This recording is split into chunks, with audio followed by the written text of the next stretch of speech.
I wake up dry-mouthed and bleary-eyed. I need to pee.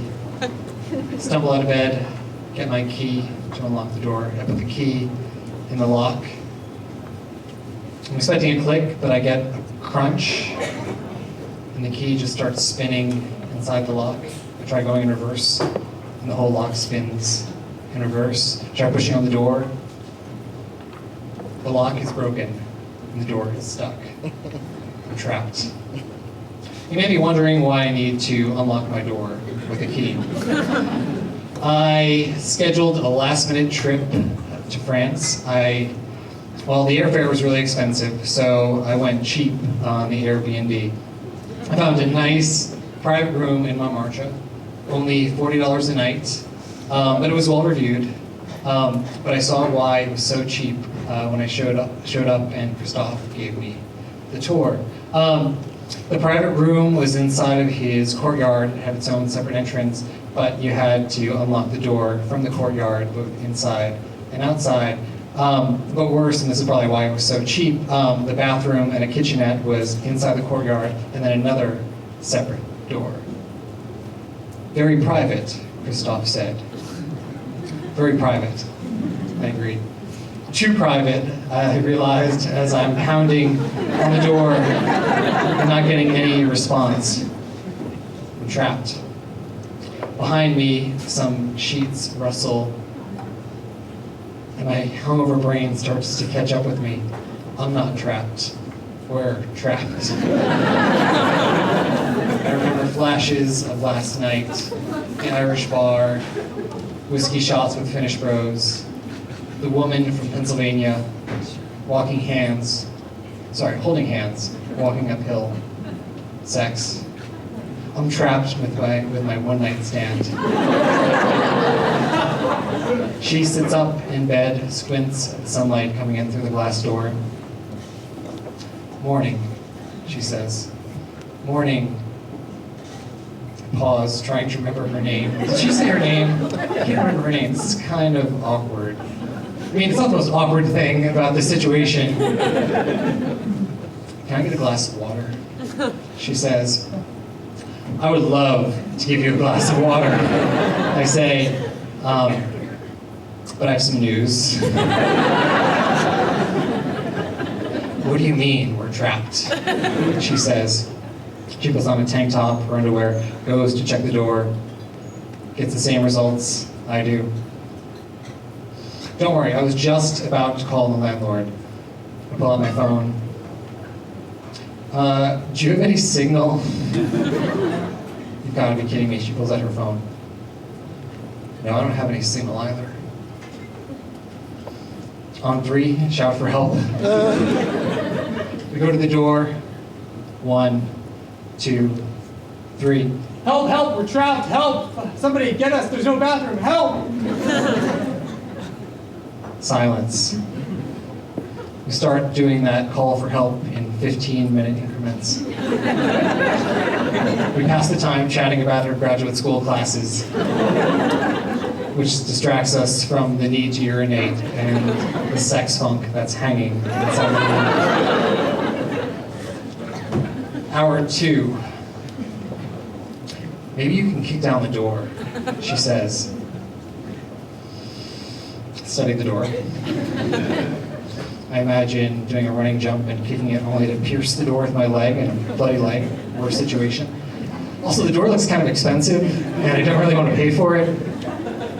Let's just hold off. Christophe, the host, should be here any minute. Hour 3. I have to pee so badly. I gaze longingly at this glass cup that's on the corner of the room, and I fantasize filling it up. Hour 4. Is this your standard operating method for all the ladies you meet? She says. Oh yeah, this is like par for the course with all my one-night stands, I say. I didn't realize this was a one-night stand. She says.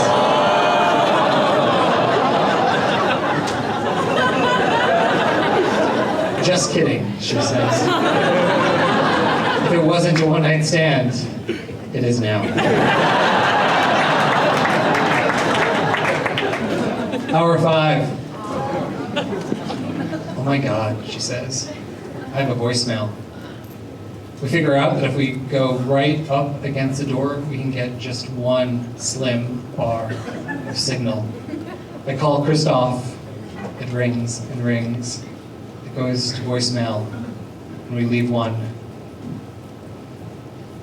We call French 911, which, for the record, is 112. And mercifully, we dial, and someone picks up.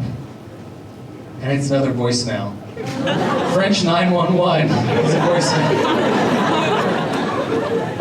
This must be why France has never won a war, she says. I bet they'd help you if you had a wine emergency, I say.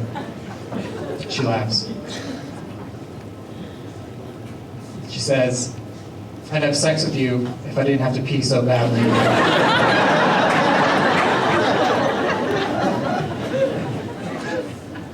It's all my fault. I say, I'm sorry, I booked this at the last minute.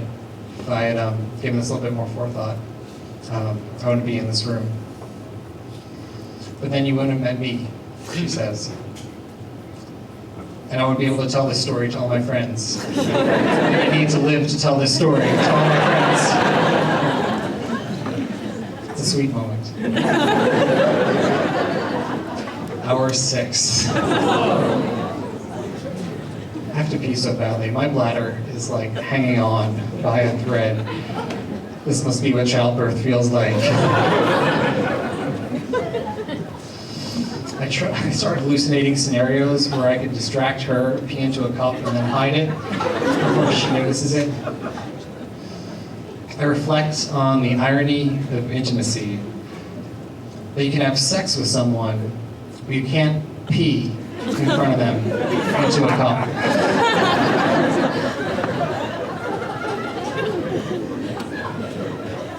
And I'm just gonna burst. And just when I think I can't hold it any longer, I hold it for another fucking hour. It's 7 fucking hours before Christoph shows up to the door. He looks through the glass door, sees me, sees her, unlocks it from the outside. A waft of fresh air dispels some of the sex funk in the room.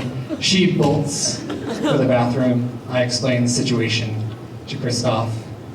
He says, look at the door fixed. It's my turn for the bathroom next. I don't want to dwell on peeing, because I know I've dwelled. It's glorious.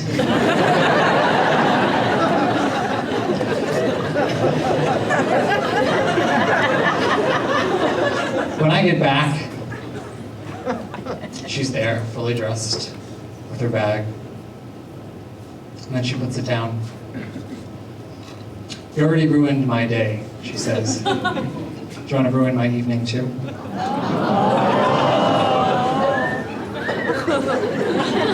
Sure.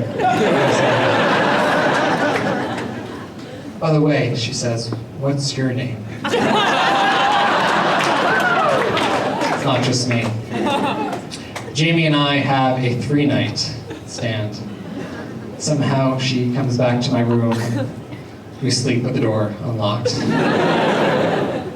And I fly back home to America with these memories and the most vicious urinary tract infection.